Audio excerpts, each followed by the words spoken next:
Hola gente, ¿cómo andan? Soy el Tano de la Franja, soy ayudante de Cultura y Subjetividad ya 4 años. Hoy vamos a estar adentrándonos a la unidad de mitos y las chicas Mika y Mimi van a estar acompañando a lo largo de todo este video.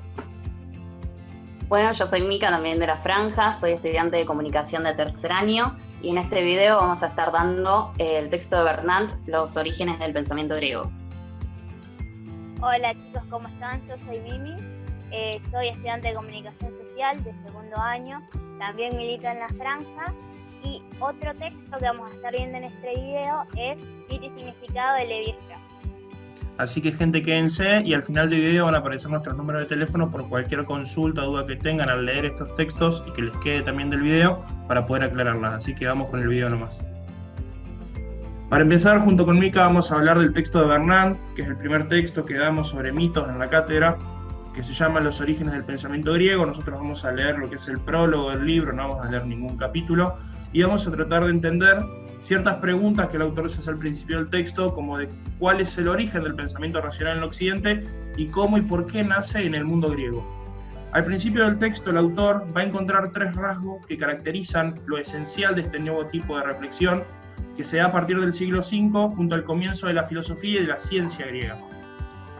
El primero de estos dice que se constituye en una esfera del pensamiento exterior y extraña a la religión, es decir, que los filósofos daban de la génesis del cosmos y de los fenómenos naturales explicaciones de carácter profano, es decir, por fuera de las escrituras divinas o de la religión, que era lo que por ahí en ese momento pregonaba más a la hora de pensar ciertas cuestiones, y que esto provenía de cierta tradición que había en Grecia, proveniente de los poetas teólogos que planteaban de una manera divina el origen de ciertas cuestiones, como por ejemplo pueden ser los fenómenos naturales o el origen de ciertas cosas que hasta el día de entonces no tenían explicación.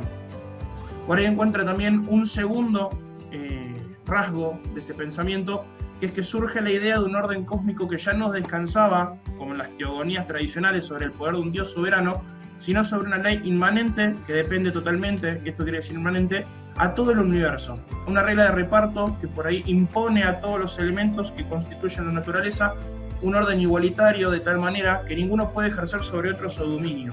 Esto viene a plantear sobre todo de que este pensamiento griego va a plantear a todas las personas como iguales. Después te lo vamos a ampliar más cuando veamos el concepto de isonomía y cuando expliquemos cómo se organizaba socialmente y cómo se organizaba el poder en la polis griega. Pero este segundo rasgo va a considerar de que no hay una cuestión de jerarquías, sino que plantea que hay una igualdad entre todas las personas que componen la sociedad griega.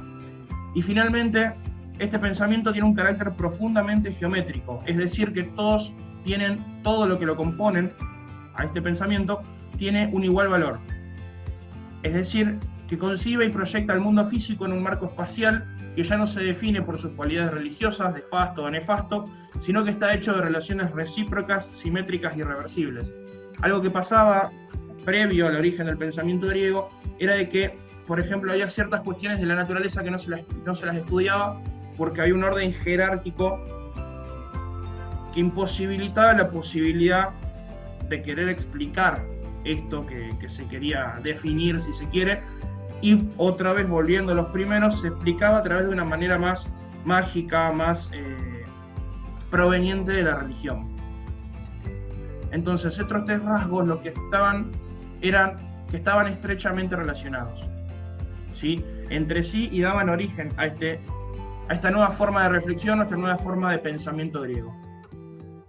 En este se definen solidariamente lo que la racionalidad griega, en su forma y en su contenido, comporta de nuevo con relación al pasado y de original en comparación con las civilizaciones del Próximo Oriente que los griegos habrían podido conocer. Es decir, estos 3 rasgos van a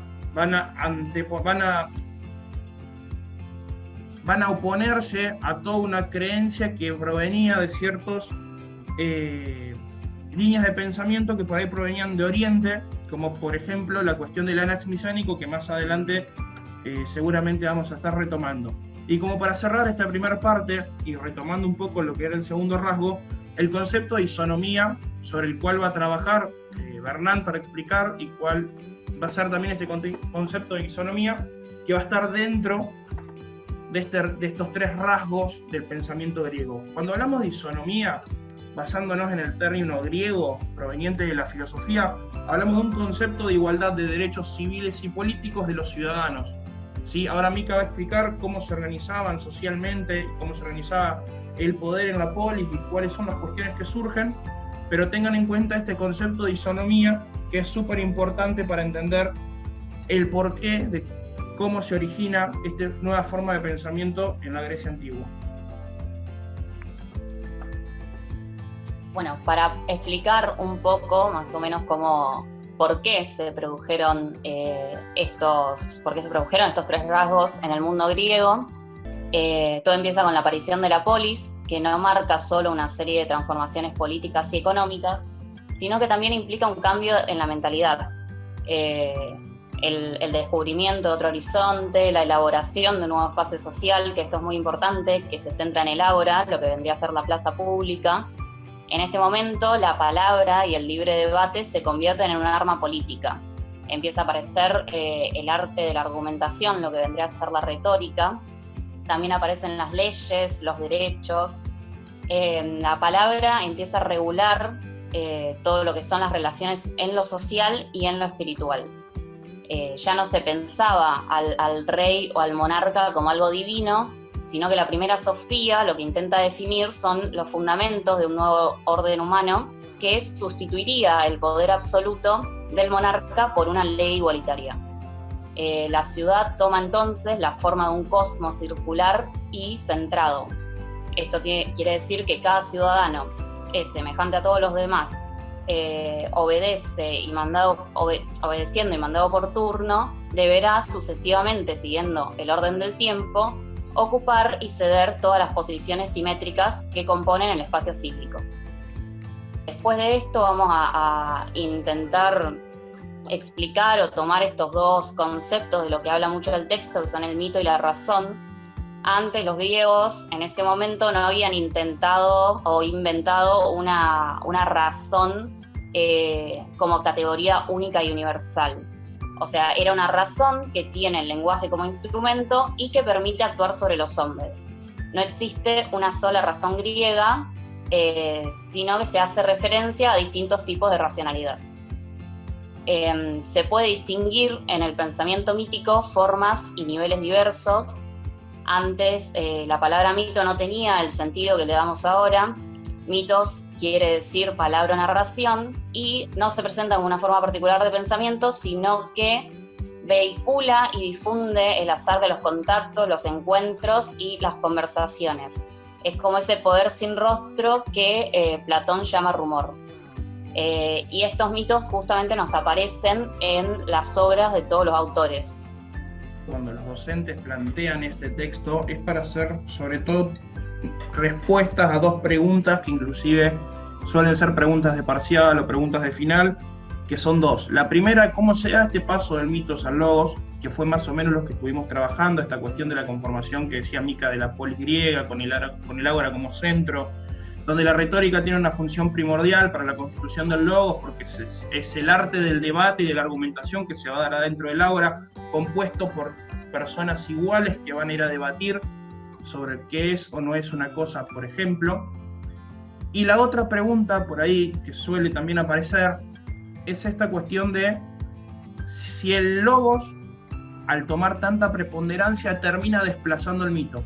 Y quiero retomar esta última parte de lo que decía Mika para responderle primero que no, de que no desplaza totalmente el mito, sino que se pasa de que el mito y el logos tenían una conformación bastante similar o significaban lo mismo previo al pensamiento griego, es decir, se lo tomaba muchas veces como una verdad absoluta, pensando siempre en cómo se organizaba el conocimiento y el poder previo a la polis griega, esta cuestión de los textos sagrados, esta cuestión del rey como enviado de Dios en la tierra, y la interpretación que se hacía desde ese lado.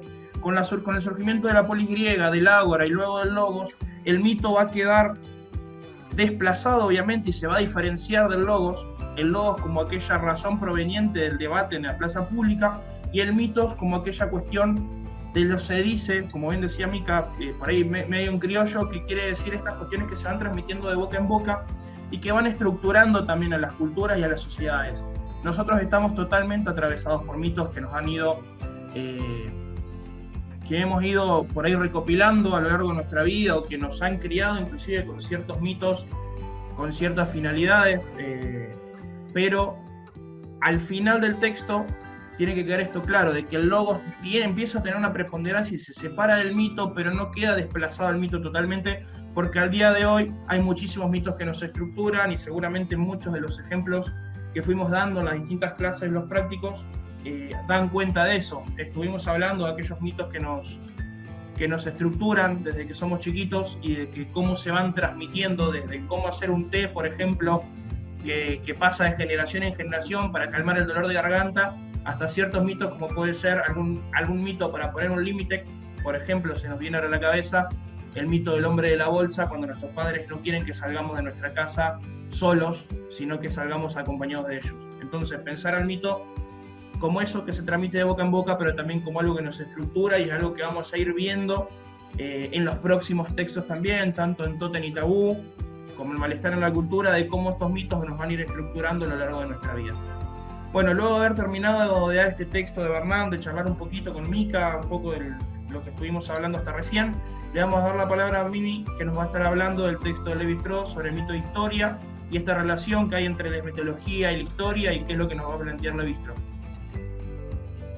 Hola chicos, bueno, yo le vengo a explicar, además del texto que antes le mencionaron mis compañeros, el texto de Mito y Significado de Lévi-Strauss. Para iniciar, vamos a hablar o vamos a hacer referencia a una parte inicial que se encuentra dentro del texto para poder entrar dentro del contexto de lo que vamos a tratar. En diferentes conferencias pronunciadas en la Universidad de Toronto, aclara que no es posible el dominio de la naturaleza del mito y dilucidas cuestiones tan complejas como la relación entre mito e historia. La parte que ocupan las narraciones mitológicas en la cultura, sus conexiones con la ciencia y con la música, las diferencias entre el pensamiento primitivo, mente civilizada, así como la estructura interna del mito. El desdoblamiento de los sistemas que adquieren el doble movimiento de la inclusión y la inclusión para alcanzar su carácter estructural. Bien, ahora nos centramos más a fondo de lo que es el texto. Empezamos con una pregunta esencial que es, ¿qué es un mito?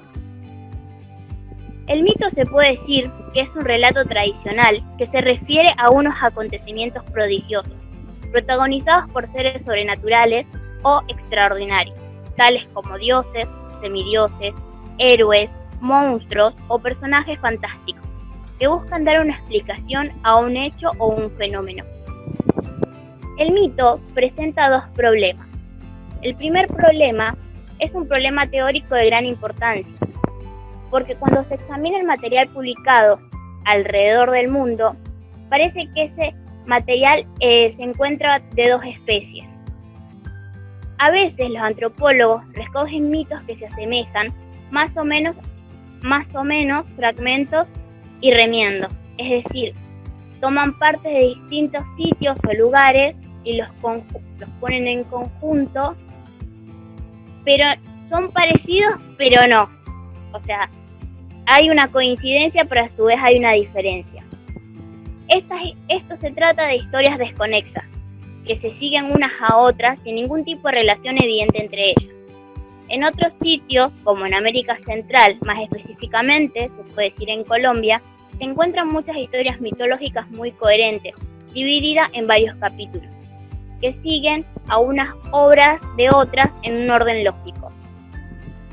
Dentro del mito existe una pregunta muy decisiva que dice, ¿qué significado tienen estas historias recogidas? Hay dos posibles respuestas. Se puede significar que hay un orden coherente, que es una especie de saga, es la condición primitiva y que siempre se encuentran con mitos y elementos. Estos pueden ser desconexos. Se ha de tratar del resultado de un proceso de deterioro y desorganización. Es posible alegar también la hipótesis de uno de lo arcaico de los estados desconexos, que los mitos fueron reunidos y ordenados por algunos nativos sabios y filósofos, que no aparecen en todas partes, sino en algún tipo de sociedad. Como por ejemplo, este problema se plantea en la Biblia, porque argumenta que su material básico está formado por elementos desconexos, que luego fueron reunidos por filósofos conocedores para tener una historia continua. El segundo problema que presenta el mito se puede decir que también es teórico, pero encuentra dentro de este una naturaleza más práctica.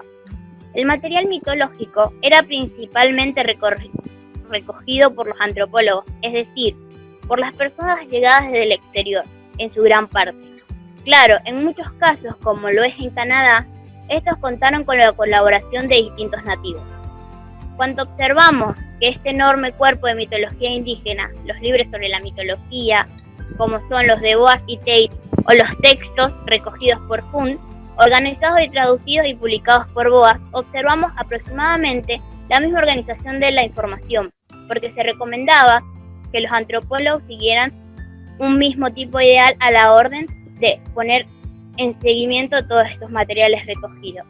Esta tarea se dice que fue comenzada por los antropólogos, fue desarrollada luego por los indígenas, si bien con diferentes objetivos, por su caso, que en su lengua y en su mitología fueron enseñados en la escuela primaria o en las escuelas indígenas.